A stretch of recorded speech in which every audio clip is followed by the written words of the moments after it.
Alors, en ce qui concerne la séance d'aujourd'hui, alors ce n'est pas à proprement parler une séance avec un conférencier qui vous proposerait une conférence très construite. C'est une séance euh, de lecture de larges extraits du début d'un texte qui s'appelle « À nos amis, à nos abonnés ». C'est un choix que j'ai fait moi-même et je suis très heureuse que Violaine et Marie aient accepté de lire avec moi ces pages, que bien sûr je vais vous présenter, que je vais mettre en situation, même si je ne fais pas un exposé construit, je ferai une mise en contexte de ces pages à nos amis, à nos abonnés. Je vais les installer. Et je vais commencer par vous expliquer pourquoi j'ai choisi en ce début d'année, pour cette première séance de notre nouvelle saison des Cafés Peggy, de vous faire connaître ou relire, je ne sais pas si certains d'entre vous sont peut-être déjà familiers de ce texte, à nos amis, à nos abonnés, avec son beau titre bien sonore. Ce n'est pas un texte très connu, à mon avis, ce n'est pas un des textes les plus connus de Peggy. C'est un texte très situé, puisqu'il s'adresse à ses lecteurs des cahiers de la quinzaine. Il les prend à partie dès le titre, à nos amis, à nos abonnés. Donc c'est un texte qui s'insère vraiment dans la relation que Peggy entretient avec les abonnés des cahiers de la quinzaine. Et on va voir à quelle occasion il s'adresse à eux. Alors, à nos amis, à nos abonnés, paraît dans le dernier cahier de la 10e série, c'est-à-dire en juin 1909. Et alors, cette 10e série des cahiers, eh bien, elle sonne l'anniversaire décennal des cahiers de la quinzaine. C'est une série très importante dans l'histoire de la revue, et pour Peggy, c'est vraiment une série qu'il marque d'une pierre blanche, parce que pour lui, c'est un peu l'heure du bilan, au bout de 10 ans. Et donc, il va dresser ce bilan dans « À nos amis, à nos abonnés ». Alors, en début de série, dans le premier cahier de la 10e série, il avait marqué le coup en annonçant l'édition à ses frais, la réédition, enfin une édition du Polyeucte de Corneille, qui est un texte fondateur pour Peggy, et il voulait célébrer en quelque sorte les 10 ans des cahiers de la quinzaine en proposant une édition, une belle édition de ce texte. Et donc dans le premier cahier, il explique son intention. Bon, en fait, ce projet ne verra pas le jour et Peggy en souffrira beaucoup, puisqu'il n'a pas réussi tout simplement à récolter, c'était sur souscription, on connaît le système, il n'a pas réussi à récolter les fonds. Néanmoins, dans le premier passage, il y fait allusion à ce polyeucte qu'il avait prévu de faire. Et alors, cet échec du polyeucte, eh bien, c'est un peu le symptôme d'un échec plus général, car le bilan que va dresser Peggy dans « À nos amis, à nos abonnés » est un bilan d'échec. C'est un texte absolument pathétique qui nous plonge dans le désespoir profond d'un homme qui a l'impression d'avoir manqué sa cible, de n'avoir atteint aucun de ses objectifs et qui se remet profondément en cause en exprimant ce qu'est pour lui la tentation radicale qu'il éprouve, à savoir celle du silence. Donc c'est un texte assez pathétique et dur à lire, d'autant que, comme Peggy le fait souvent, le sentiment personnel d'échec va être amplifié en un sentiment qui englobe toute sa génération, nous sommes des vaincus, et l'état du monde, nous vivons en des temps si barbares. Donc une tonalité très sombre, une immersion dans la noirceur. Alors pourquoi est-ce que je vous propose cela ? Eh bien, d'une part parce que c'est une expérience que nous faisons aujourd'hui, que nous avons pu faire en d'autres temps, c'est un état qui nous est familier, celui d'avoir le sentiment que rien n'a réussi, que tout va de plus en plus mal et qu'on se décourage. Donc, il y a comme un écho au malheur des temps. Mais ce n'est pas seulement pour cela que j'ai choisi de vous faire entendre ce texte. C'est parce qu'il faut être bien attentif au moment où Péguy l'écrit, en 1909. En 1909, ça veut dire avant la production de ses œuvres majeures, avant les mystères, avant notre jeunesse, avant les dialogues de l'histoire, avant Ève, avant les tapisseries. Bref, ce sentiment d'échec, ce désespoir généralisé qu'éprouve alors Péguy, eh bien, ça ne sera qu'une étape. Et il me semble que dans le texte, nous, lecteurs aujourd'hui, nous pouvons déceler les indices du rebond. Vous le verrez au fur et à mesure où je vois ces petits indices. Que Péguy ne voit pas, à mon avis, mais ils y sont. Ils n'y sont pas comme une exhortation à « oui, ça ira mieux demain ». Non, ils pensent vraiment que ça n'ira pas mieux demain. Néanmoins, les prémices des œuvres qui fleuriront par la suite sont là. Et c'est pour ça qu'il me semble que entendre ou réentendre ce texte aujourd'hui, c'est pour nous faire une sorte d'exercice spirituel, en quelque sorte, qui consiste à affronter cette négativité, nous y plonger, accepter d'être submergé. Alors dans le cas de Péguy, c'est la maladie, l'échec personnel et générationnel, ce monde qui le qualifie de barbare. En même temps, refuser la capitulation, parce que c'est ça qu'il nous dit aussi, il ne faut jamais capituler. Il ne faut jamais capituler, et cela est possible en se souvenant des acquis. C'est la remémoration des acquis, ce qu'il a réalisé au cahier, qui lui permet, tout en disant nous sommes des vaincus, de ne pas s'aplatir complètement. Et enfin, opérer une conversion, voire une résurrection, c'est-à-dire dans cette traversée vraiment de la vallée de la mort, parce qu'il y a quelque chose de cela dans le texte, eh bien, semer des jalons pour un autre chemin, mais un chemin qui ira ailleurs. Et c'est en cela aussi que le texte me paraît beau, c'est que cet échec que Péguy souligne, nous pouvons trouver qu'il est bien sévère, n'empêche que c'est vraiment la fin de quelque chose. Et ce qui viendra après sera autre chose. Et c'est perceptible, c'est exprimé dans ce texte. Et voilà les raisons pour lesquelles eh bien, je vous convie, pour l'heure qui vient, à écouter ces extraits. Alors, nous sommes distribués les lectures, et quant à moi, je ferai à chaque fois une petite introduction pour chaque passage. Alors, je la fais avant, j'aurais pu la faire après, mais j'ai décidé de la faire avant. J'espère que ça vous conviendra. Donc, le premier extrait que nous allons écouter nous met tout de suite dans la tonalité propre à Péguy, à savoir ce ton de confidence. Je ne puis taire que j'ai été malade. Péguy s'adresse à ses abonnés comme une personne privée.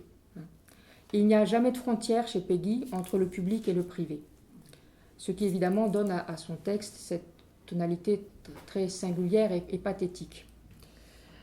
Il rappelle que ce cahier est le dernier de la 10e série, comme je vous le disais en introduction, avec les allusions au projet Polyeucte, qui malheureusement ne débouchera pas.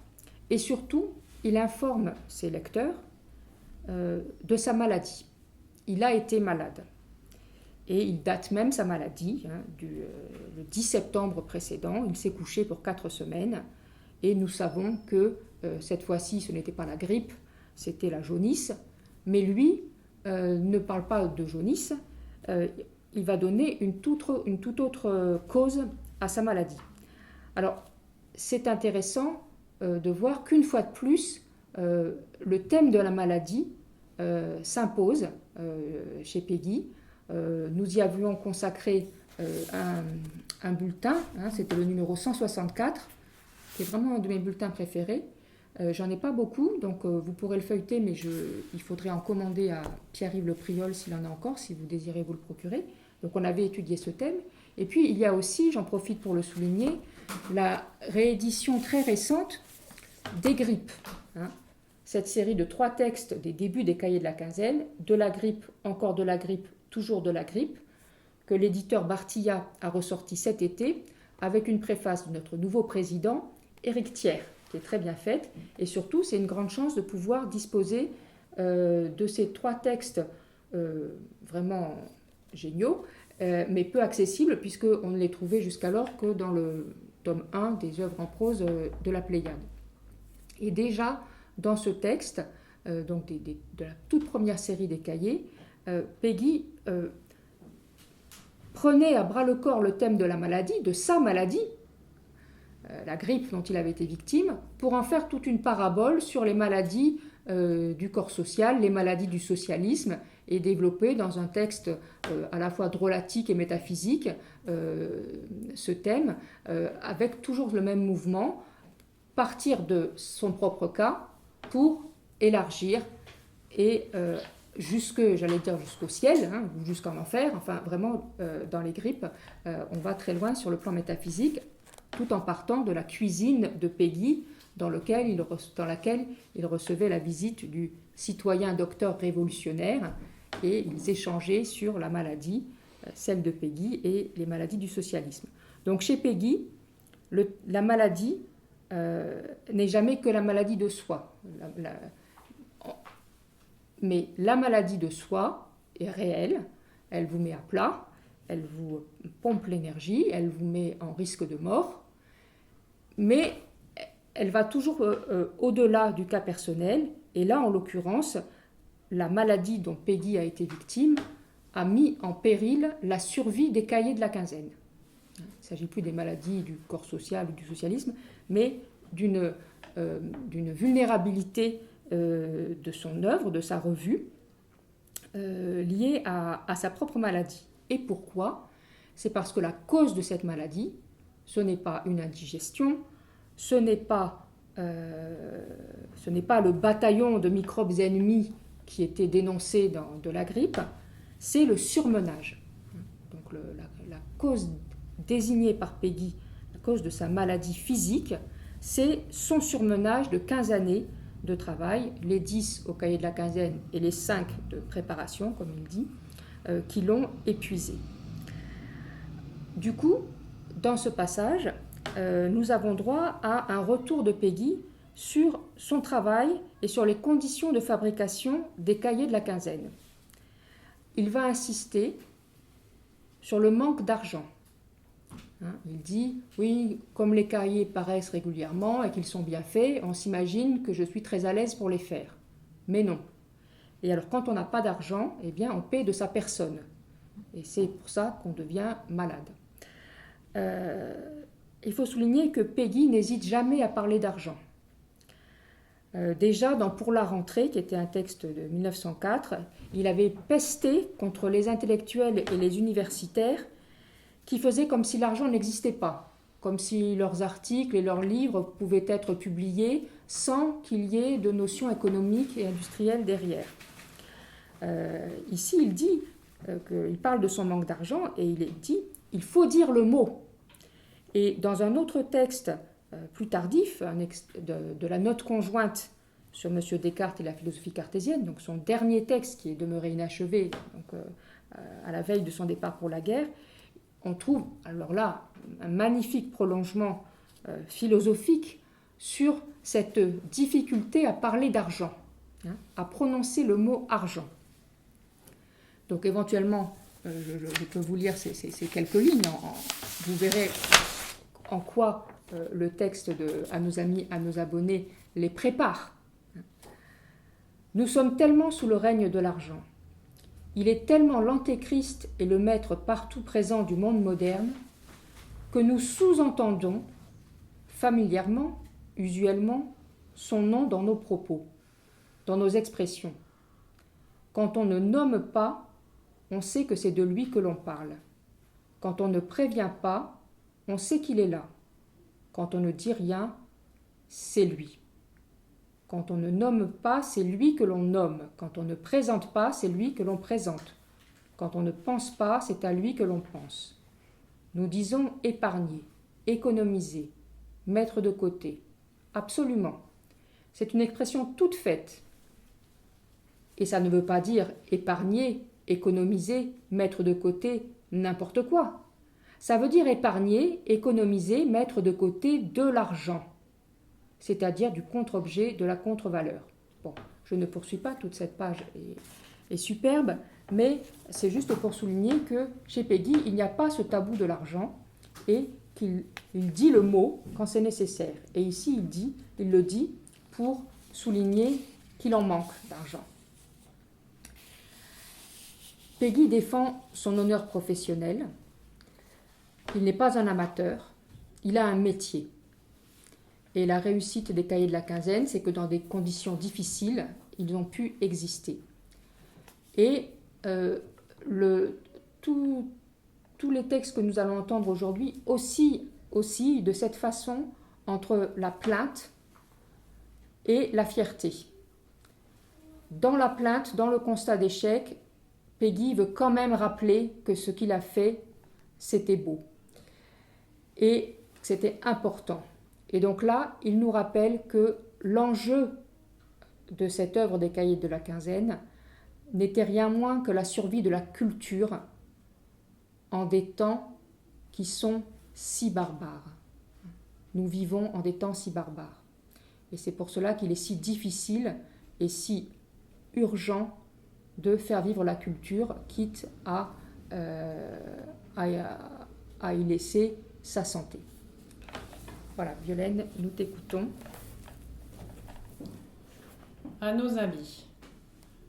Je depuis terre et nous ne pouvons pas cacher plus longtemps ce que savent depuis le commencement de cette série tous ceux de nos amis qui viennent quelquefois au bureau des cahiers, que j'ai été très sérieusement malade et que cette maladie a mis en danger l'existence même des cahiers. Je ne parle pas seulement de la mienne. J'avais employé ce qu'on nomme les vacances à préparer la 10e série, comme je prépare une série toutes les vacances, et en outre à préparer la fabrication de notre polyeucte. J'avais même commencé de lancer les premières circulaires de ce polyeucte, quand je tombais presque brusquement le 10 septembre. Je dus garder le lit pendant 4 semaines, et non guéri, je dus sauter du lit et de la maison. Car il était temps pour affronter cette vague redoutable de la rentrée. Je me suis provisoirement et pour cette fois rétabli et guéri en travaillant, et à force de travail, mais il ne faut pas tenter la fatalité. Je dois dire encore, nous devons ajouter que pourtant cette maladie n'avait rien d'imprévu, qu'elle peut me reprendre demain, qu'elle était toute naturelle, si je puis dire, que par sa nature et ses modes, par sa qualité, elle dénonçait elle-même qu'elle n'était que la conséquence inévitable de 15 ans de surmenage et de soucis. Car il faut bien compter les 5 années de préparation et d'apprentissage avant le départ même de ces cahiers, avant le départ d'il y a 10 ans. Et car il faut dire le mot de soucis d'argent. Nous souffrons surtout depuis 4 ou 5 ans d'une opinion totalement fausse qui s'est établie sur la prospérité de nos cahiers. Quand nous rencontrons des gens, même des amis qui ne nous ont pas vus depuis un certain temps, eh bien nous disent-ils, ça va très bien les cahiers. Ils veulent dire par là confusément ensemble qu'ils sont très contents des cahiers qu'ils reçoivent, qu'ils entendent parler très favorablement partout des cahiers, et que par conséquent nous sommes évidemment très à l'aise pour les fabriquer. Nego consequentiam, je nie cette conséquence. Il faut rompre cette conséquence. Il faut dissiper cette confusion, je reconnais moi-même qu'elle est toute naturelle. Quand nos abonnés reçoivent de quinzaine en quinzaine avec une régularité aussi ponctuelle, des cahiers fabriqués avec une attention aussi soutenue, aussi inlassable, avec tant de sérieux, avec tant de sévérité, avec tant de soins, avec tant de convenance, avec tant de sollicitude? Comment ne croirait-il pas, en ce temps de sabotage universel, que c'est que nous en avons les moyens et que nous sommes à notre aise pour travailler? N'est-ce point là la conséquence, la pente? Qu'il se détrompe, et qu'il se détrompe doublement, qu'il se détrompe en fait. Si en fait, en ce temps de sabotage universel, nous avons maintenu la décence et la propreté de la fabrication, de toutes les fabrications, de la fabrication intellectuelle et de la fabrication industrielle, de la plume et de l'encre, de la typographie et de la copie, du papier et de l'œuvre, ce n'est point que nous en ayons ni que nous en ayons jamais eu les moyens, c'est que depuis 15 ans nous travaillons très au-dessus de nos moyens. Nous ne sommes à aucun degré ni en aucun sens des amateurs. Nous sommes dans le sens le plus rigoureux de ce mot, le plus beau de tous, des professionnels. Nous travaillons d'un certain métier, d'un dur métier. Le peu que nous faisons, nous ne le faisons point par amusement ni avec notre superflu, mais nous le faisons de notre chair et de notre sang, de notre substance même, et nous exerçons un métier. Nous vivons en un temps si barbare que quand on voit des hommes imprimer des textes propres sur un papier propre, avec une encre propre, tout le monde se récrie. Faut-il qu'ils aient du temps à perdre et de l'argent? Nous n'avons pas de temps. Nous n'avons plus d'argent. Nous n'avons que notre vie à perdre. Nous avons failli la perdre et nous sommes exposés à recommencer. Nous vivons en un temps si barbare que l'on confond le luxe avec la propreté. Quand un ouvrier essaye de travailler proprement, on l'inculpe de luxe. Et comme dans le même temps, et de l'autre part le luxe et la richesse travaillent toujours salement, il n'y a plus littéralement aucun joint par où la culture puisse ni se maintenir, ni essayer seulement de se réintroduire, ni seulement se défendre, par où elle puisse passer. Ceux qui n'ont pas d'argent font de la saleté sous le nom de sabotage, et ceux qui ont de l'argent font de la saleté, une contre et autre saleté sous le nom de luxe. Et ainsi la culture n'a plus aucun joint. Où passer?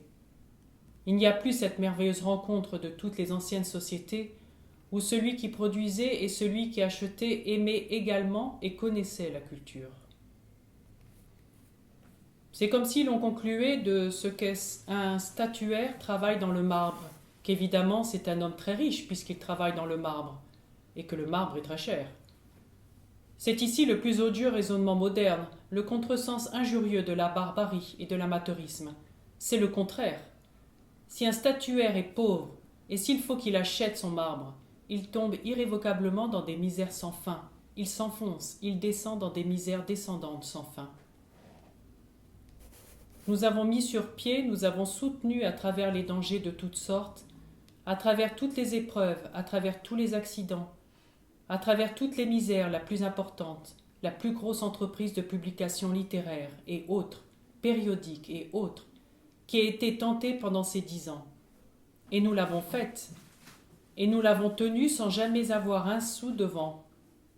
Ce que tant de capitaux même autour de nous n'ont pu faire.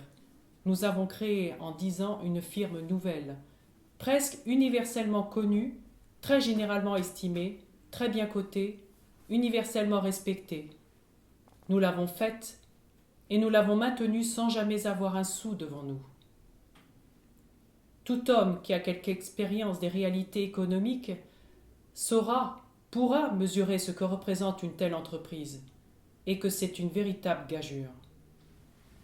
Mais il mesurera ce que coûte une telle gageure, et de la tenir pendant 10 ans, et où se prend ce que l'on ne prend pas à l'argent, ce que l'on ne demande pas à l'argent. Car il faut toujours que cela se prenne quelque part, et que ce qui ne coûte pas à l'argent, ce qui ne coûte pas en argent, se paye par un surmenage perpétuel, un risque de mort constant, des ravages irréparables de la santé.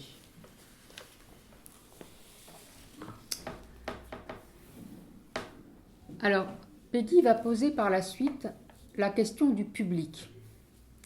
Et c'est là que son constat d'échec va se faire cruel. Car en créant les cahiers de la quinzaine, il avait vraiment l'intention d'instruire et de moraliser le public et même le grand public. Cet objectif, il l'avait exprimé à plusieurs reprises, mais notamment dans un texte de 1902 qui s'appelle Personnalité et que je mets vraiment en parallèle avec ce que nous allons entendre, parce que vous verrez que les objectifs qu'il se donnait alors, eh bien, il les reprend presque terme à terme pour dire qu'il n'a pas réussi à les atteindre. Refaire un public en ce pays, contre le perpétuel adultère d'âme ou de corps ou d'art ou de philosophie, contre le vice bourgeois, contre la démagogie populacière, contre le mensonge romantique, refaire un public ami de la vérité sincère, de la beauté sincère, un public peuple, ni bourgeois ni populace, ni faisandé ni brute. C'est la tâche redoutable où nous sommes attelés.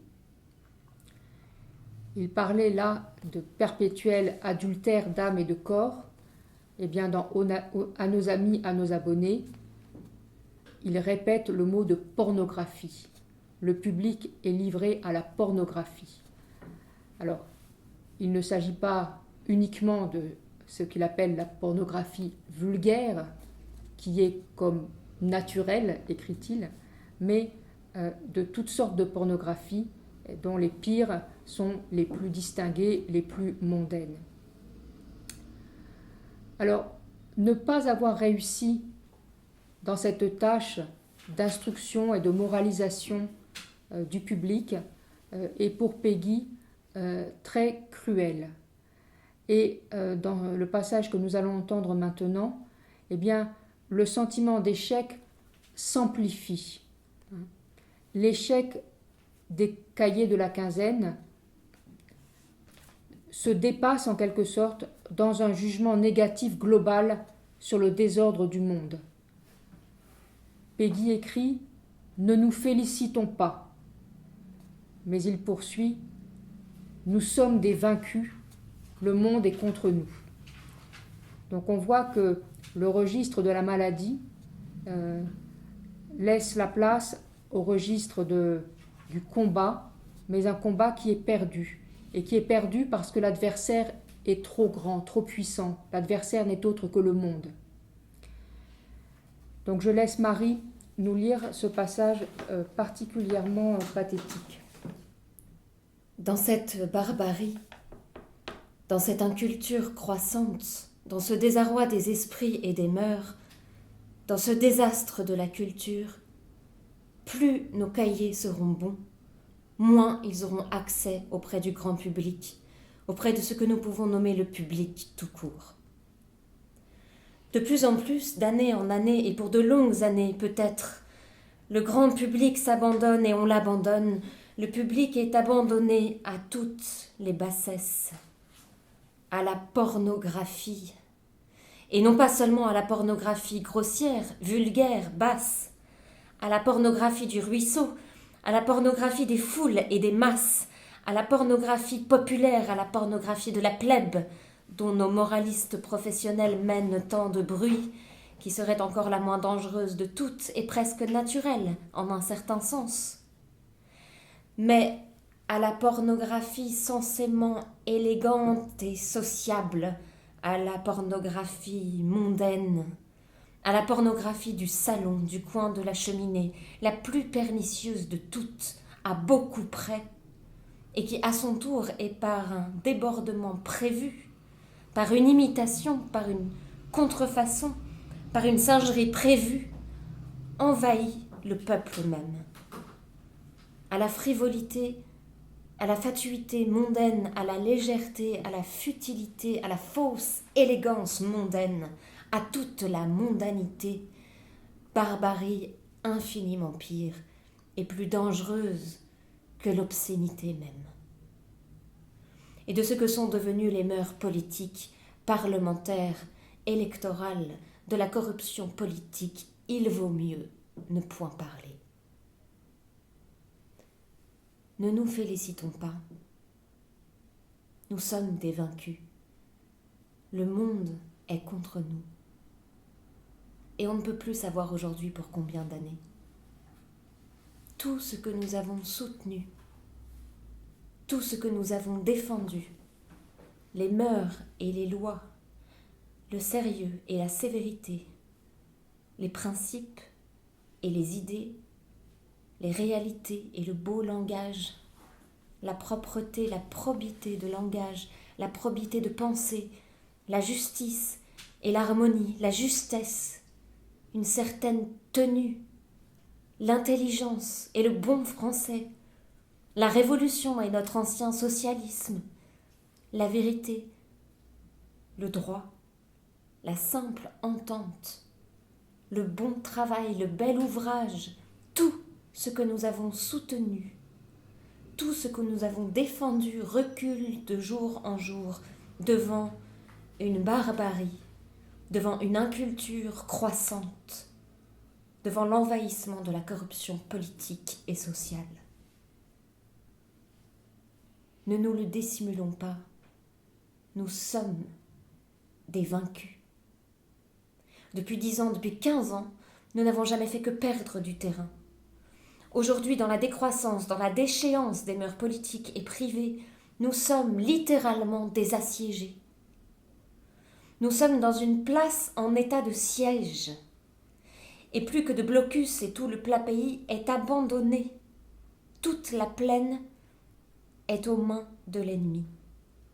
Tous les champs. Comme disent nos vieilles chroniques, l'ennemi s'était mis par les champs. Nul aujourd'hui, nul homme vivant ne nie, nul ne conteste, nul ne songe même à se dissimuler qu'il y a un désordre croissant et extrêmement inquiétant. Non point en effet un désordre apparent, un trouble de fécondité qui recouvre un ordre à venir, mais un réel désordre d'impuissance et de stérilité. Nul ne nie plus ce désordre, le désarroi des esprits et des cœurs, la détresse qui vient, le désastre menaçant, une débâcle. Dans cette débâcle, il ne faut pas capituler. C'est ce que Péguy va nous dire par la suite.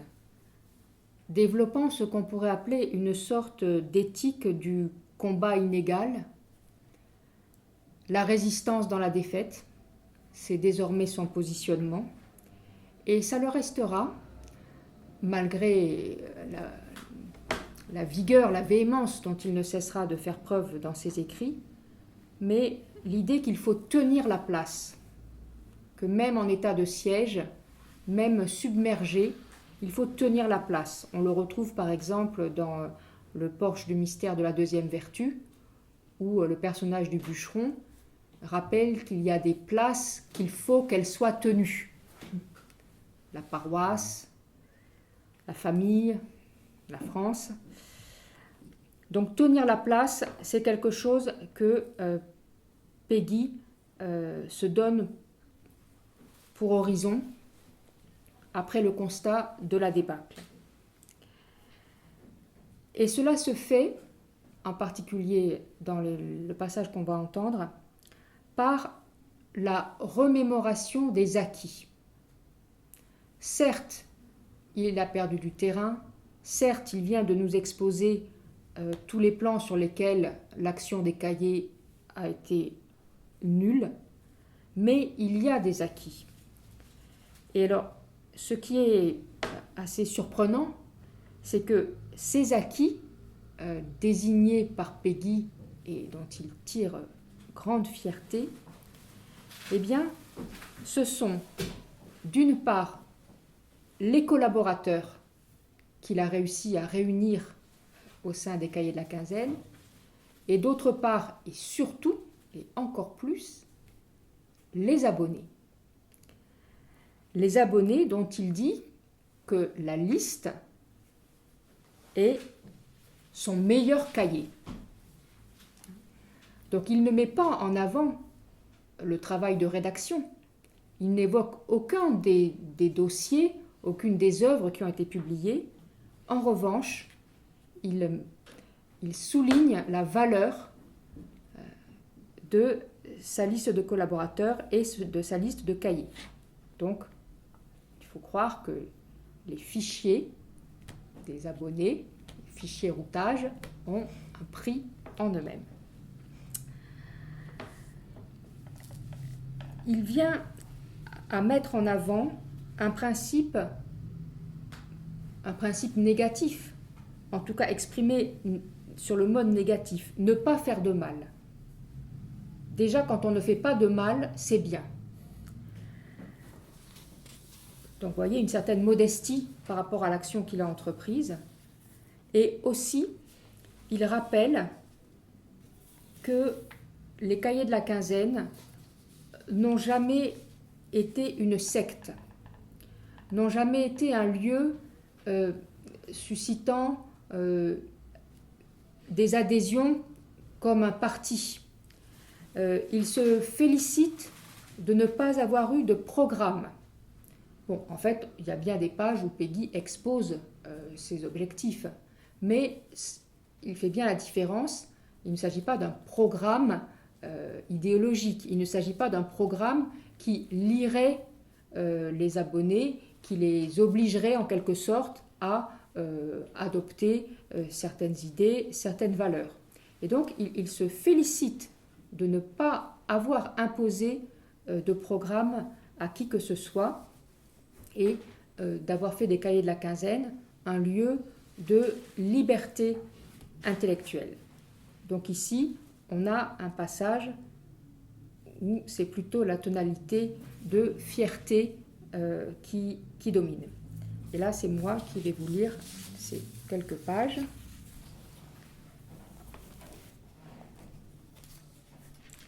Il ne faut jamais capituler. Il le faut peut-être moins encore, d'autant que la place est plus importante et plus isolée, et qu'elle est plus menacée, et que justement le pays est au pouvoir de l'ennemi. Cette place où nous tenons n'est point une place que nous ayons rencontrée au hasard sur le chemin d'une déroute. Elle n'est point une place de fortune. Il n'y a jamais eu l'ombre d'une déroute et d'un sauve-qui-peut. Rendons-nous cette justice. C'est une place que nous avons bâtie de nos propres mains, patiemment, que nous avons faite nous-mêmes au cours d'une retraite difficile, un réduit central dont nous connaissons toutes les pierres et tout le parement et tout l'appareil.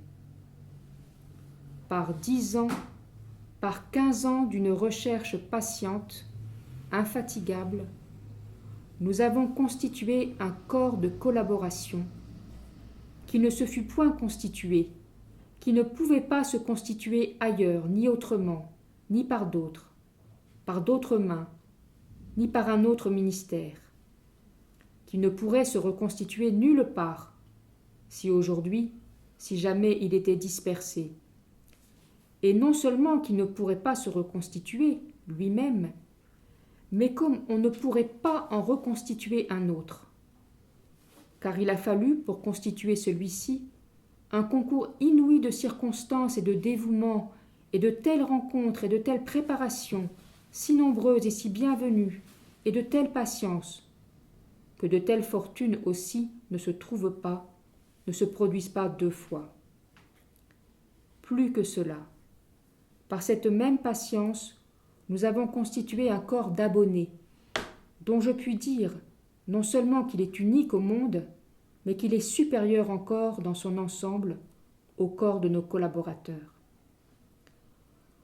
Nous nous sommes permis quelquefois de communiquer la liste de nos abonnés, non point publiquement, certes, mais nous avons cru pouvoir et devoir la communiquer, montrer nos fiches et nos étiquettes d'envoi, seulement à ceux de nos collaborateurs qui nous le demandaient, qui voulaient savoir, comme ils en avaient le droit et même le devoir, à qui nommément ils s'adressaient, à qui allait leur travail, qui serait atteint par leur copie, à qui enfin ils parlaient. C'était même d'une très bonne économie, d'une très bonne administration. Il n'y a jamais eu qu'un cri et qu'une opinion sur ce point, que la liste de notre abonnement, comme elle est actuellement constituée, d'abord, et sans contredit ce que nous avons fait de mieux, de plus fort et de plus difficile. La formule qui sort généralement alors, qui échappe à tout le monde, est la formule qui dès le principe m'a échappé à moi le premier. C'est que sans aucun doute, c'est notre meilleur cahier. Et ensuite, sur ce point, que c'est le dernier refuge, le seul refuge sérieux de tous les hommes qui ont gardé quelque attachement pour la culture, dans le relâchement, dans l'abaissement général des compétences et des caractères. C'est littéralement le dernier rendez-vous des hommes de bonne compagnie.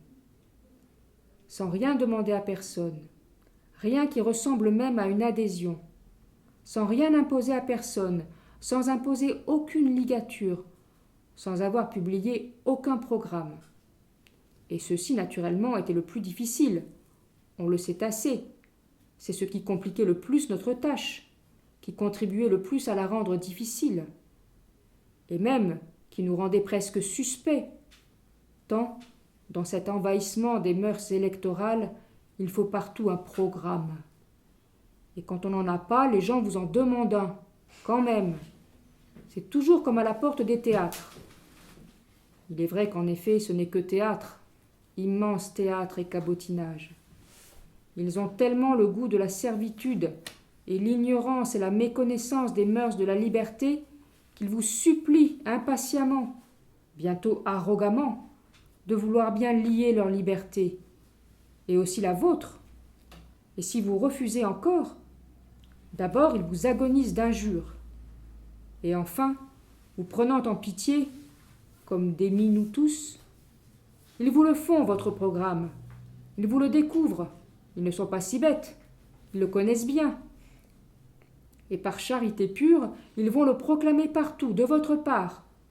Il ne veut pas le dire, il n'ose pas le dire, mais c'est cela son programme, je le sais.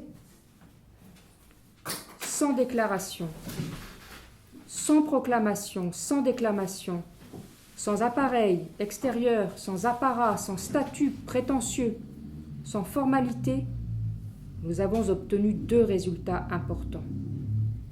Le premier, qui est peut-être le plus important, est de n'être pas devenu ni une secte, ni une école, ni une boîte, ni un parti, ni une cabale, ni une affaire, aucune sorte de monôme. Je dis peut-être le plus important, car c'est déjà beaucoup, c'est certainement le plus, c'est peut-être tout, de ne pas faire de mal, aussitôt que l'on veut seulement remuer le petit doigt. C'est ici la première règle de l'action, la première loi, le premier principe, le principe préliminaire même, le principe avant les principes, la règle antérieure de toute morale de l'action, c'est-à-dire de toute morale. Il ne faut donc pas s'étonner que tant de maîtres respectés, qui nous ont enseigné tant de morale, n'aient point pensé d'abord à nous enseigner ce principe commun, ce premier principe, ce principe antérieur de toutes les morales. Deuxièmement, nous avons obtenu ce résultat que sans exercer rien qui ressemblât à une pression, d'aucune sorte, sans exercer ni demander aucun entraînement, sans rien demander à personne, sans rien exercer ni demander qui ressemblât à une adhésion, à une sollicitation, à un engagement, à une aliénation quelconque, nous avons, par cette longue patience, par un recrutement longuement, patiemment poursuivi, par un filtrage, par une épuration, par un épurage, si je puis dire, encore plus longuement, patiemment poursuivi, constitué peu à peu, sans engager personne, une société d'un mode incontestablement nouveau, une sorte de foyer, une société naturellement libre de toute liberté, une sorte de famille d'esprit, sans l'avoir fait exprès, justement. Nullement un groupe, comme ils disent, cette horreur, mais littéralement ce qu'il n'y a jamais eu de plus beau dans le monde, une amitié et une cité. Voilà donc, les dernières lignes de son passage sont bien connues, mais c'est de ce texte qu'elles sont tirées. On peut voir que Péguy, malgré tout, ménage aussi ses abonnés en leur faisant cette belle déclaration. Et on peut aussi se souvenir que ces fameuses listes d'abonnés dont il fait sa plus grande réussite, eh bien, elles nous renvoient aux étiquettes avec les noms et les adresses. Ces feuilles d'étiquettes, donc qui étaient découpées pour être collées sur les envois expédiés, eh bien, c'est sur ces feuilles d'étiquettes à l'envers que Péguy a écrit les grandes œuvres de la suite. Tous les mystères sont écrits à la main au verso des feuilles d'étiquette. Donc c'est quand même assez beau de s'apercevoir de cela. Donc Péguy, toujours fier de ce qu'il a accompli, serait-ce dans le sentiment de la débâcle.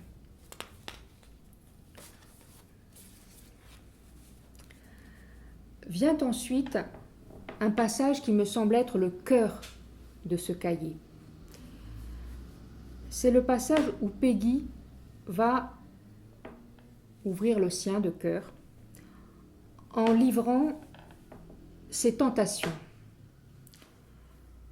À ce moment de sa vie, à ce moment de son parcours, Péguy est en proie à 3 tentations très fortes.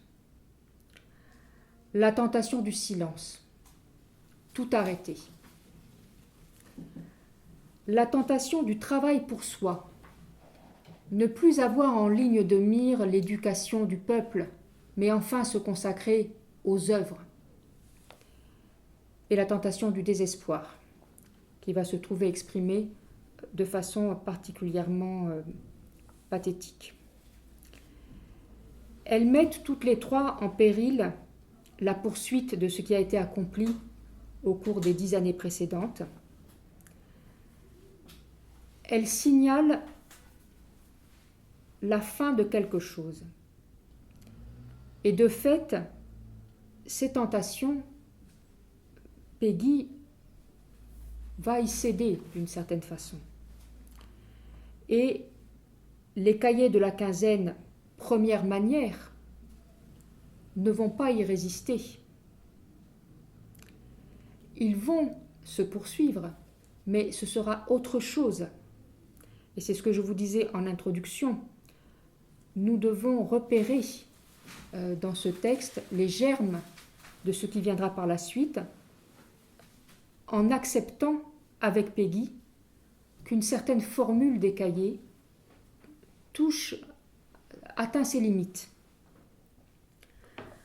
La tentation du silence, celle de tout arrêter, de se retirer complètement des cahiers de la quinzaine. Péguy a envisagé très sérieusement de remettre la direction des cahiers de la quinzaine à son ami Daniel Lévy, qui a refusé, pour partir enseigner en province et tourner le dos à toute cette entreprise. Il faut voir ce que recouvre une telle tentation. C'est vraiment que Péguy est allé jusqu'au bout de ses forces. Péguy, l'homme des mots, qui se tourne vers le silence, c'est le renoncement total à soi-même, à sa vocation. Il y a quelque chose là de très radical. Eh bien, ce silence, Péguy va le traverser.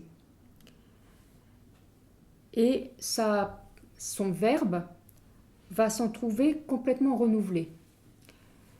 Je dis cela en pensant notamment à l'éclosion de la poésie sous sa plume, que ce soit à travers les mystères, les tapisseries, ou même dans sa prose, qui, de militante, va se faire autre, va se faire vecteur d'une pensée, et d'une pensée toujours exprimée en images. Et je voudrais vous lire quelques lignes d'un texte bien plus tardif, puisqu'il s'agit à nouveau de la note conjointe, donc le dernier écrit de Péguy, où il y a un éloge du silence magnifique. Et c'est là qu'on voit que cette épreuve du silence n'était pas la fin de tout. C'était la fin de quelque chose, certes, mais pour permettre d'accéder à une autre dimension dans l'écriture, dans la pensée, dans la foi. Alors je vais vous lire ces quelques lignes. Enfin, j'extrais quelques lignes d'une page entière qui est très belle. Silence de la prière et silence du vœu. Silence du repos et silence du travail même. Silence du 7e jour, mais silence des 6 jours même. La voix seule de Dieu. Silence de la peine et silence de la mort. Silence de l'oraison. Silence de la contemplation et de l'offrande. Silence de la méditation et du deuil. Silence de la solitude. Silence de la pauvreté. Silence de l'élévation et de la retombée. Dans cet immense parlement du monde moderne, l'homme écoute le silence immense de sa race. Pourquoi tout le monde cause-t-il? Et qu'est-ce qu'on dit? Pourquoi tout le monde écrit-il? Et qu'est-ce qu'on publie? L'homme se tait. L'homme se replonge dans le silence de sa race, et de remontée en remontée, il y trouve le dernier prolongement que nous puissions saisir du silence éternel de la création première. Donc vous voyez comme en quelques années, on passe de cette tentation du silence comme un mur, comme une impasse à laquelle se heurte Péguy, à une traversée, une plongée qui l'amène jusqu'à percevoir la voix seule de Dieu et à capter les ondes, si je puis dire, de la création première, et donc à renouveler sa propre parole poétique. Deuxième tentation, celle du travail pour soi, celle de l'œuvre personnelle. Là aussi, il y a quelque chose de très fort dans le fait que Péguy s'exprime sur ce point comme sur un désir qu'il n'aurait pas pu assouvir et qui revient plus fort. Et de fait, cette tentation, elle est très ancienne chez lui, celle de faire des livres épais, de ne plus se contenter de sa posture de journaliste. Vous savez que dans les 10 premières séries des cahiers, certes, Péguy a fait paraître des textes de sa plume, mais il a surtout mis en valeur les textes des autres, en faisant de longues introductions ou des commentaires, mais il se considérait avant tout comme le gérant de sa revue, comme l'animateur de sa revue. Et pourtant, dès le départ, Péguy sait qu'il y a en lui l'étoffe d'un écrivain, l'étoffe d'un philosophe. Seulement, il juge que ce qui est urgent et ce qui est utile, c'est de moraliser et d'instruire le peuple. Non pas d'écrire pour soi, d'écrire dans l'absolu, mais de faire vivre la culture pour la partager. Alors, cette tension entre une vocation d'homme de lettres et de philosophe et le choix d'une activité de journaliste, éditeur, éducateur, pédagogue, eh bien, elle est vraiment présente dès le départ. Mais Péguy avait accepté de la repousser. Moi aussi, je pourrais écrire des œuvres plus considérables, mais je fais ce que je dois et non pas ce que j'aime le mieux. C'était dans Personnalité. Or, quelques années plus tard, au moment du bilan, il reconnaît que désormais, ce qu'il veut faire, c'est une œuvre, c'est produire son œuvre. Mais évidemment, cela implique de renoncer à ce choix qu'il avait fait. Et c'est pour lui un renoncement extrêmement douloureux. C'est un vrai déchirement. C'est vraiment mourir à un projet pour aller vers un autre.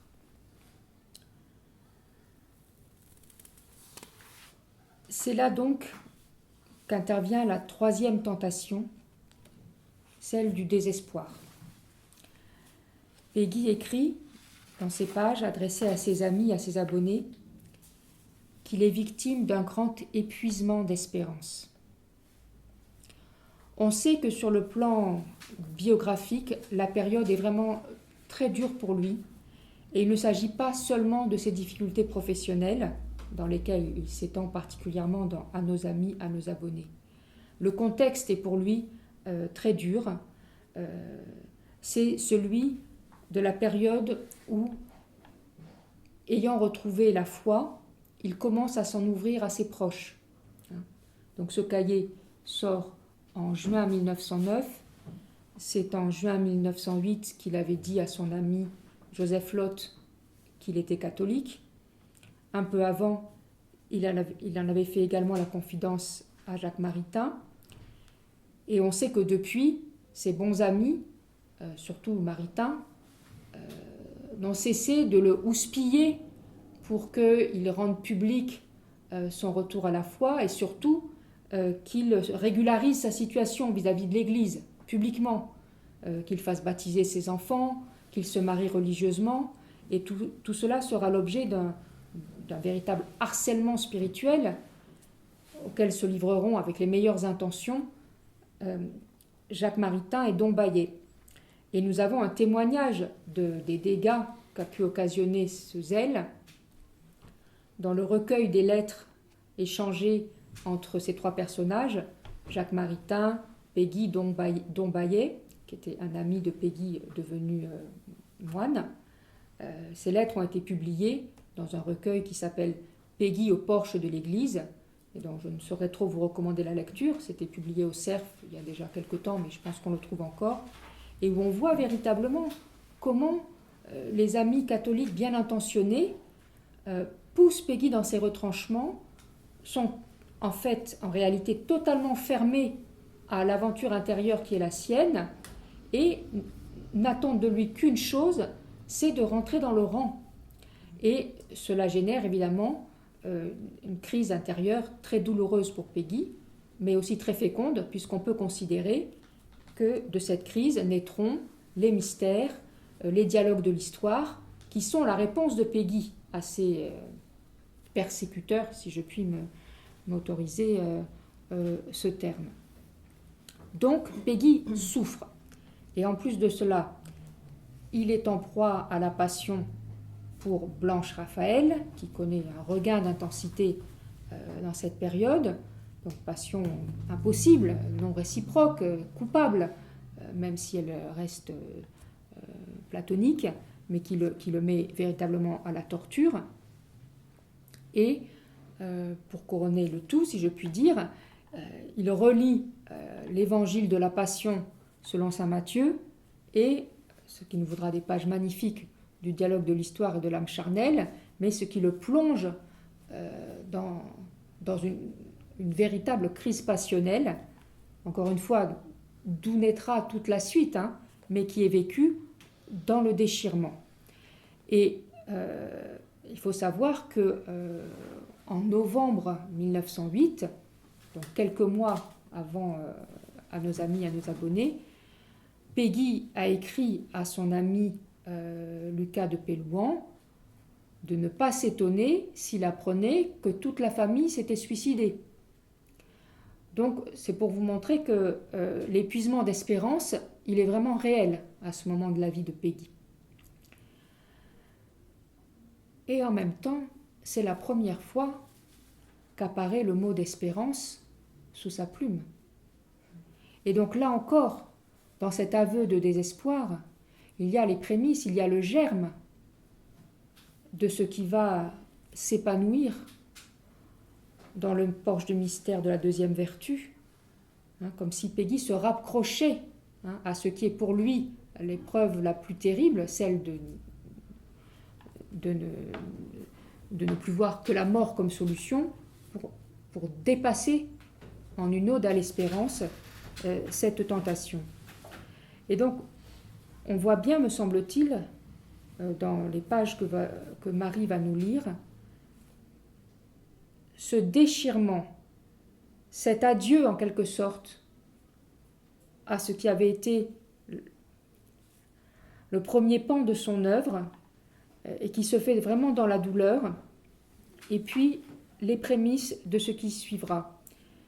C'est presque comme si, pour revenir sur le titre « À nos amis, à nos abonnés », Péguy prenait congé des abonnés pour ne s'adresser qu'aux amis, parce qu'il a besoin des amis pour continuer.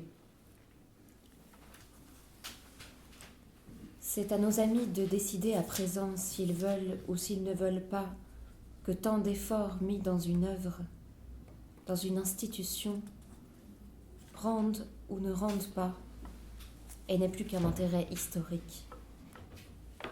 Ils sont les maîtres. Nous autres d'ici, nous avons conduit la barque au-delà de ce que nous pouvions. Ceux de nos amis qui m'ont assisté dans cette crise savent que mon idée secrète, que ma tentation était la tentation d'un silence absolu. Entrer enfin dans une retraite totale. Nous sommes saturés. Nous sommes excédés de cette activité. Pouvoir se taire. Et pouvoir travailler. C'est aussi la tentation du travail. Travailler pour soi, comme nous disions naïvement à l'école. J'avais la tentation de travailler pour moi. Je ne puis oublier que je suis un philosophe. Je le dis avec une certaine fierté. En un temps où de toutes les cultures, la philosophie est certainement la discipline la plus exposée aux injures, aux ravages, au mépris ensemble et aux pires flatteries, et ce qu'il y a de pire aux contrefaçons de toutes les démagogies. Je ne nie pas, je ne veux point oublier tout ce que je dois pour mon travail, pour le peu que j'ai de philosophie, à cette épreuve, à cette expérience de 15 années. J'y ai appris et presque j'y ai pris beaucoup de ce que l'on n'apprend pas dans les écoles et dans les assemblées. Je sais aujourd'hui, de la seule manière dont on le puisse savoir, par une expérience réelle et involontaire, je veux dire qu'il n'avait jamais voulu ni prétendu être une expérience, par une dure et cruelle épreuve et longue, ce que c'est que des frais généraux et des frais de premier établissement, tout ce que c'est qu'un budget, non seulement le budget d'une famille vivant réellement d'un travail de production, du travail d'une production, mais le budget d'une œuvre, d'une institution, d'une maison. J'entends d'une maison aussi de production. J'ai appris, je sais, ce que c'est qu'un exercice, que des comptes courants, un droit, un avoir, un excédent, un déficit, un prix de revient, un bilan, un sondage, un inventaire, un pourcent de rendement, un lancement, une force de production. Je sais ce que c'est que de la publicité. Je sais en un mot ce que c'est qu'un organisme économique, industriel et commercial. J'ai appris aussi. Je sais ce que c'est que l'amitié, cette puissance économique. J'ai connu d'une connaissance, d'une épreuve, d'une expérience unique, non interchangeable, ce que c'est que la fidélité et l'infidélité au contraire. J'ai connu la constance et j'ai connu l'inconstance. J'ai beaucoup connu l'ingratitude. J'ai connu la camaraderie, cette pire de toutes les misères. Et comme j'avais appris la nourriture et le rendement d'une œuvre, j'ai appris aussi la nourriture d'un sentiment et le rendement. J'ai connu l'amitié, ce qu'elle est et ce qu'elle n'est pas. J'ai connu les amitiés et les inimitiés, les amours et les haines, le silence concerté, le boycottage, l'étranglement sourd, l'étranglement rauque, l'index laïque, l'investissement silencieux, la guerre économique, le blocus déjà et de tout temps, le siège. Je ne nie point cette expérience et qu'elle soit unique, et que ces 15 années et ce travail et cette vie m'aient apporté un enseignement unique, m'aient fait faire une expérience comme on n'en trouverait nulle part ailleurs, nulle part une autre. Mais je sais aussi, je vois bien que de cette expérience, j'en ai assez. J'en suis comme plein, comme débordant, j'en ai par-dessus la tête, j'en suis saturée, j'en suis rassasiée, j'en ai presque beaucoup plus qu'il ne m'en faut, s'il était permis de parler ainsi de l'expérience. Je sais aussi qu'il est temps de penser aux œuvres, ou tout au moins à la mise en œuvre, à un essai de commencement de mise en œuvre. Ce n'est pas tout que d'acquérir toujours. La vie est courte. Il vient un âge de produire. Les 2 thèses du doctorat ès-lettres que je préparais depuis tout ce temps pour la faculté des lettres de l'Université de Paris seront parvenues dans quelques mois à tout ce que je pourrais leur donner d'achèvement. Dans la thèse complémentaire, je me suis proposé de mettre autant que je le pourrais ce que j'ai acquis d'expérience dans les arts et métiers de la typographie. Dans la thèse principale, je me suis proposé de mettre un peu de ce que j'ai acquis d'expérience dans la connaissance que nous pouvons obtenir par l'histoire des réalités même de l'action publique et privée, politique, sociale, religieuse, économique, militaire et toutes autres, notamment intellectuelle et morale. La vie est brève, et si l'on se tue dans l'expérience même et pour l'expérience, qui en produira jamais les résultats? Si même l'on se fatigue de trop, comment voir encore et comment subir utilement l'expérience et l'épreuve? Pour voir, il ne faut point avoir les yeux ni brouillés ni usés. Le désir secret, la tentation, la convoitise était certainement du silence total et d'entrer dans une retraite absolue. Tu ne convoiteras pas la retraite et le silence de ton voisin. Tu ne convoiteras pas la charnelle solitude. C'était assurément ensemble et dedans la tentation du travail. La philosophie est le plus beau des métiers. Il faut toujours croire que le métier que l'on exerce est le plus beau de tous les métiers. Et d'abord, c'est un métier. Il faut dire que la philosophie est le plus beau des métiers en même temps, en un temps où plus que toutes les disciplines, avant toutes les disciplines, elle est exposée aux dérisions, aux lacérations du primaire, mon cher Halévy, de la démagogie du primaire, de la domination du primaire. Ce n'était pas seulement la tentation du travail, c'était peut-être autant, il faut l'avouer, une tentation, une réalité de lassitude, un grand épuisement de force et de santé peut-être, mais surtout un grand épuisement d'espérance, de la force première de toutes, la plus forte de toutes, peut-être la seule forte, de la force de l'espérance.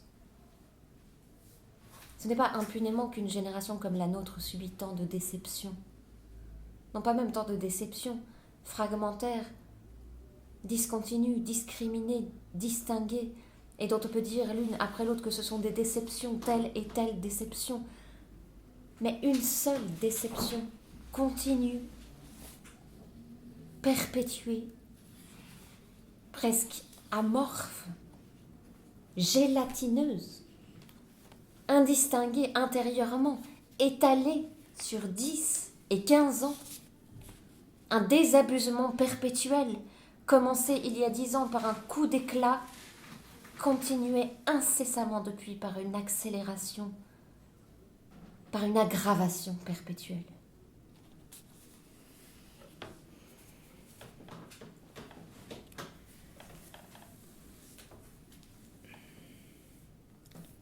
Donc Peggy traverse cette série de tentations. Et puis, il affronte une autre figure qui va devenir prépondérante par la suite. C'est celle de Clio. Clio, la muse de l'histoire. Vous connaissez les 2 grands dialogues que Peggy lui a consacrés, le dialogue de l'histoire et de l'âme charnelle, et le dialogue de l'histoire et de l'âme païenne, qui sont des textes qu'il ne publiera pas de son vivant, mais qu'il va écrire peu de temps. Le premier dialogue de l'histoire, c'est en 1909, et qui sont des textes magistraux, dans lesquels l'histoire est personnifiée, Clio, et elle s'adresse à Peggy en un long discours, qui vaut des pages magnifiques. Eh bien, ce personnage, il fait son apparition ici, dans À nos amis, à nos abonnés. Et il fait une apparition très négative. C'est un personnage pas sympathique du tout, qui va gagner en profondeur par la suite. Mais ici, Peggy s'affronte au jugement de l'histoire. Et il constate eh bien, qu'aux yeux de l'histoire, avec un H majuscule, son combat, celui de sa génération, ne laissera aucune trace. Il le constate, il l'affirme, et il en souffre énormément. Pour Peggy, le jugement de l'histoire, ça compte. Être inscrit dans l'histoire, ça compte. Prendre sa place parmi les héros, ceux qui ont façonné une civilisation, une nation, ça a du sens. Et le constat amer qu'il fait, c'est que son combat, alors, qui n'est pas explicité ici, mais il l'est tellement ailleurs.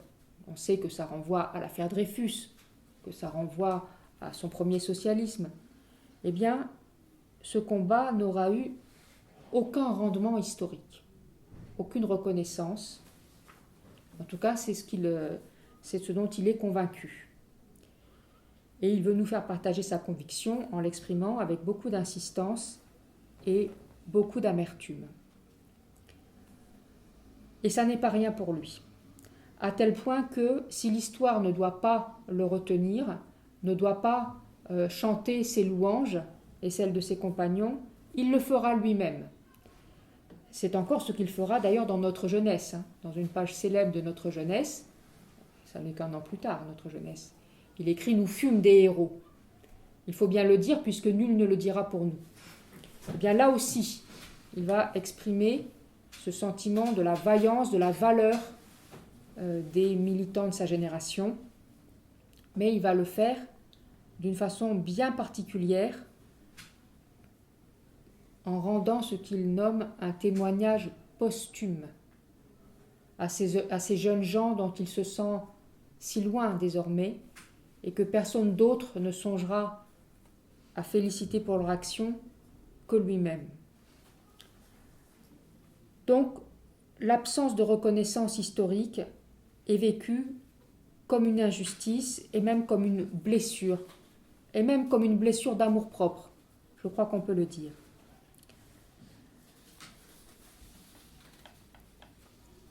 Mais on verra que ces sentiments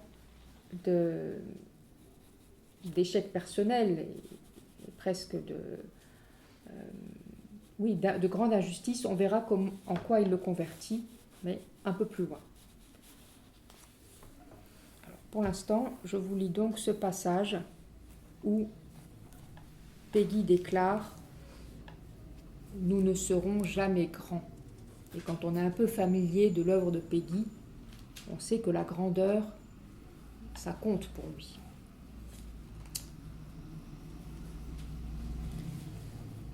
Nous sommes une génération sacrifiée.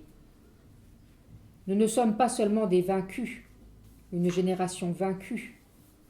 Cela ne serait rien, cela n'est rien.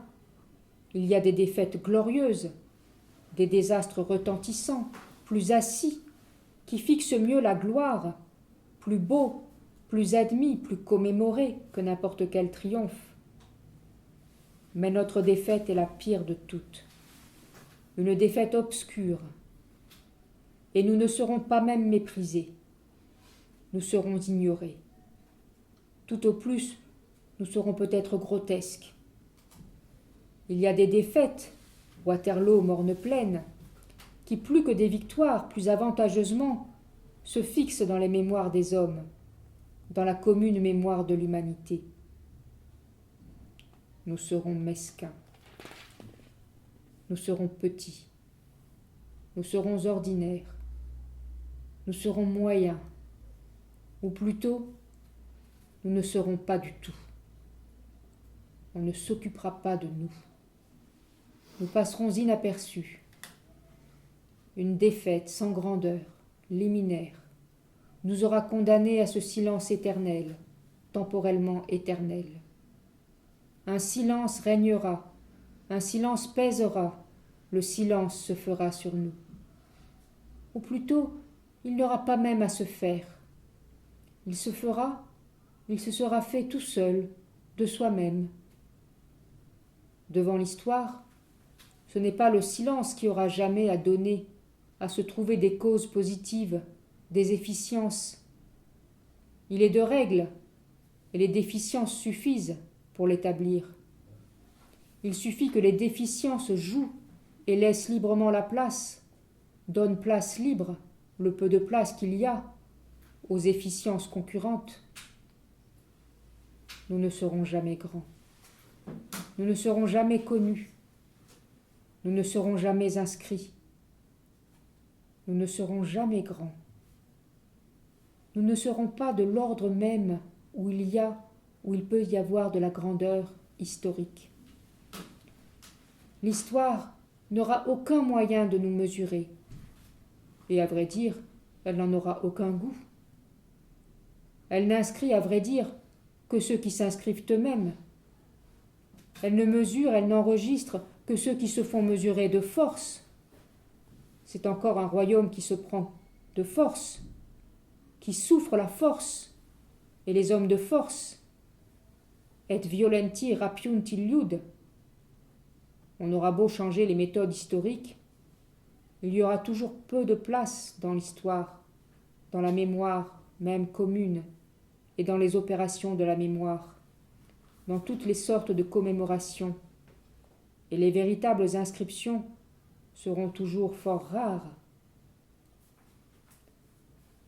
Dans cette rareté, dans ce resserrement du marché de l'histoire, c'est une singulière destinée, et ce serait un malheur irrévocable, une infortune infinie que la nôtre, pour qui mettrait son espérance, le sceau, dans les jugements et dans les connaissances de l'histoire temporelle, pour qui placerait son espérance temporelle dans aucune sorte de commémoration temporelle.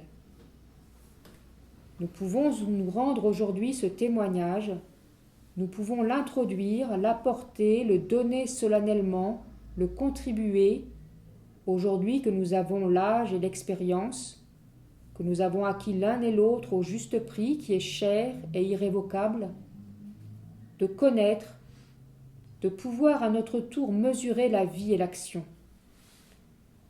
Nous pouvons parler aujourd'hui, nous avons acquis de pouvoir parler des jeunes gens que nous fûmes, comme on parlerait d'étrangers, comme nous parlerions de jeunes gens que nous aurions connus dans le temps.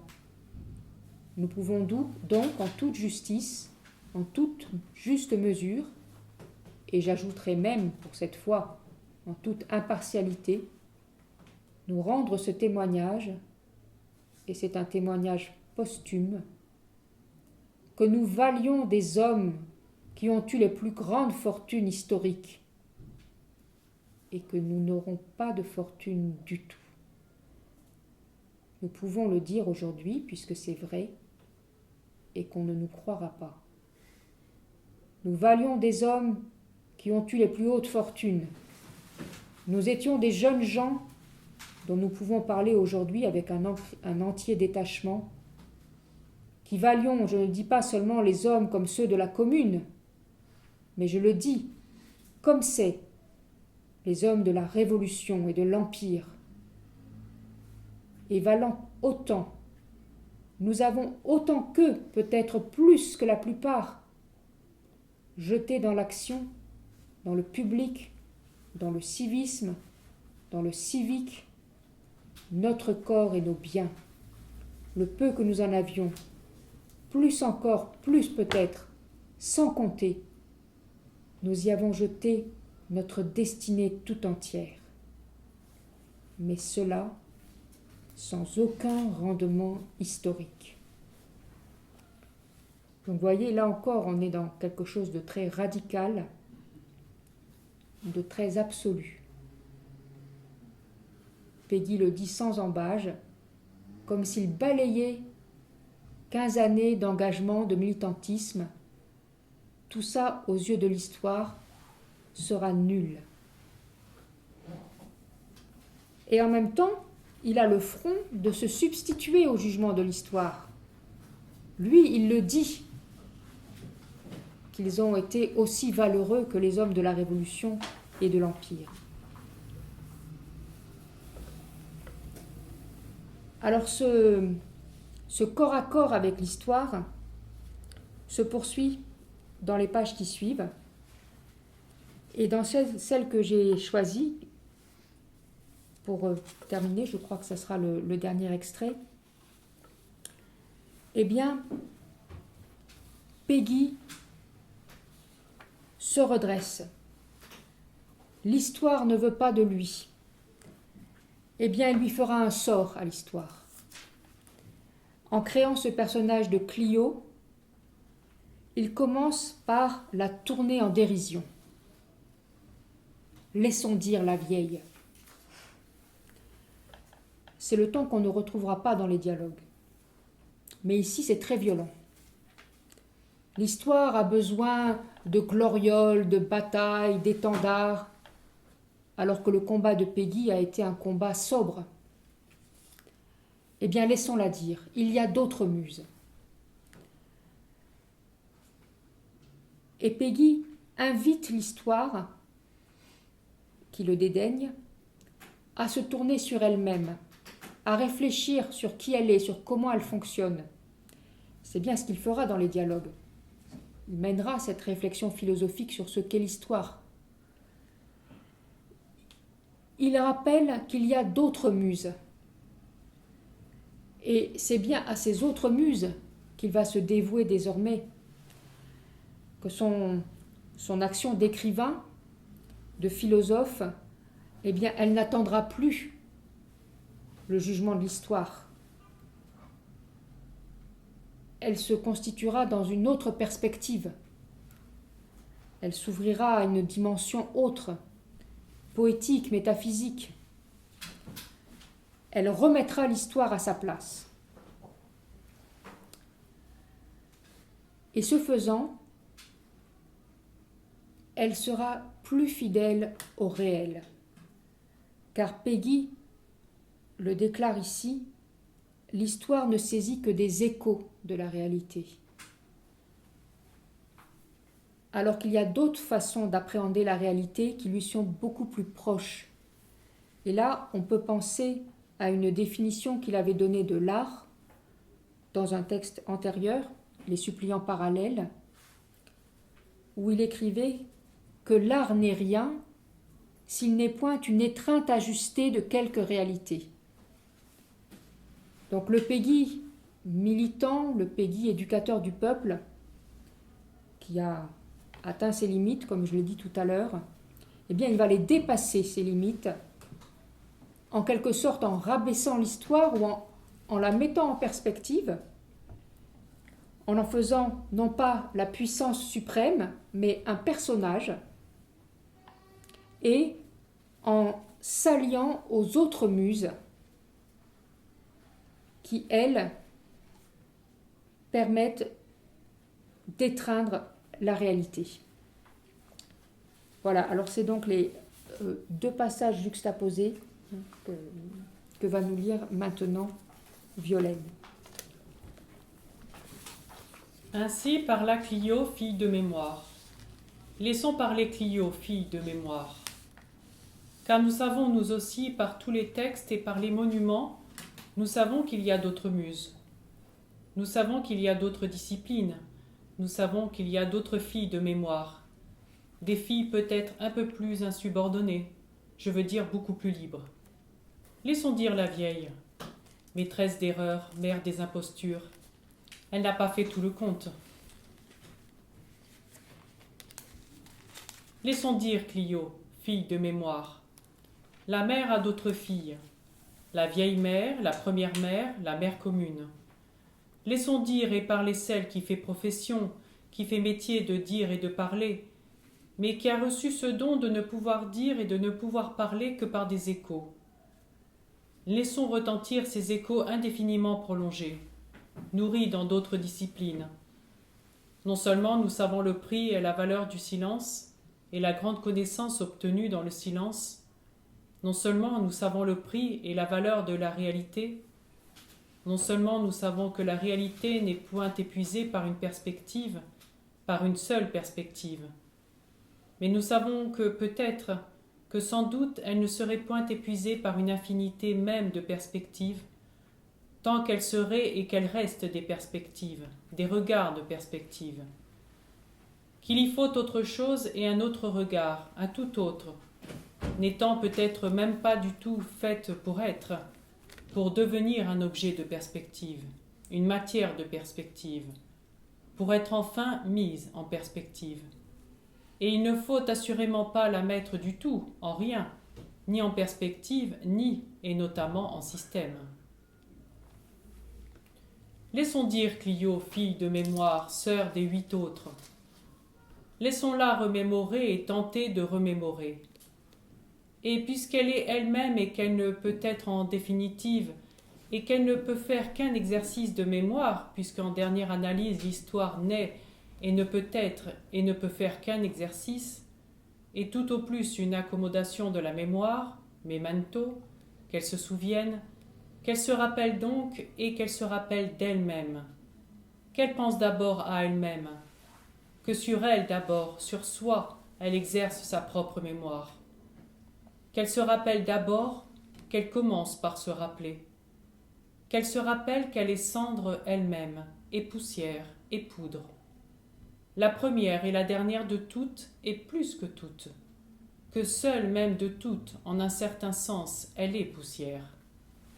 Et non pas même comme la poussière de la route, qui fait au moins semblant d'être continue, qui offre au moins, qui affecte une apparence, une image grossière et imparfaite, un semblant d'une continuité, une image de route, une image itinéraire, qu'elle est à peine une discontinuité même, un vague alignement de points de discontinuité, et qu'elle n'a pas même à retourner en poussière, qu'elle y est déjà, qu'elle est essentiellement poussière par sa nature, par sa fonction, par sa matière, par son office. Née du même temps que tout ce qui est temporel est temporaire. Nourrie dans d'autres disciplines, nous savons que la réalité est comme elle est, non comme elle apparaît, qu'elle est ce qu'elle est, non ce qu'elle apparaît, qu'elle vaut ce qu'elle vaut, non ce qu'elle se mesure, qu'il faut la saisir ce qu'elle est, tant que nous le pouvons, nullement l'effleurer toujours de ses regards circonférentiels, de ces effleurements qui ne touchent que des affleurements, que la réalité est ce qu'elle est, non, nullement ce qu'elle rend à l'enregistrement, ce qu'elle laisse aux mains des méthodes résiduelles, qu'elle est tout ce qu'elle est, non seulement, nullement, seulement son propre résidu. Nous savons que la réalité est ce qu'elle est, vaut ce qu'elle vaut, nullement ce qu'elle est rapportée, ce qu'elle est comptée, ce qu'elle est même vue, ce qu'elle est estimée, ce qu'elle est honorée, ce qu'elle est considérée, ce qu'elle est glorifiée, ce qu'elle est commémorée, remémorée, ce qu'elle est regardée de ce regard perpétuellement tangentiel. Cette histoire ne nous fait jamais voir que des soleils couchés. Ces soleils qu'on attend sont des soleils couchés. Et elle veut nous faire croire au moins que ce sont des soleils couchants, pour qu'il soit dit qu'ils ne sont pas tout à fait tombés. Des obliques rayons, des flammes éclatantes, des soleils prolongés sur les cimes des tentes. Et les éclats même et les retentissements de sa voix, qui paraissent éternels, ne sont eux-mêmes que des échos prolongés sur les cimes des tentes. Sa voix n'est qu'une voix d'écho. Voilà, donc on arrive au terme de notre séance. Et j'espère que grâce à nous trois, eh bien, nous avons pu vous faire sentir ce qui m'avait de prime abord interpellé dans ce texte de « À nos amis, à nos abonnés », à savoir un adieu, mais ouvert sur du nouveau, un passage véritablement mortifère, enfin en tout cas une traversée de quelque chose qui était très proche du néant, mais indiquant déjà d'autres directions dont l'auteur n'avait sans doute pas conscience, et c'est ça qui est très pathétique, mais que nous, lecteurs rétrospectifs, nous pouvons percevoir, sachant tout ce qui a suivi. Voilà, je vous remercie et je mets donc un terme à cette première séance de la saison.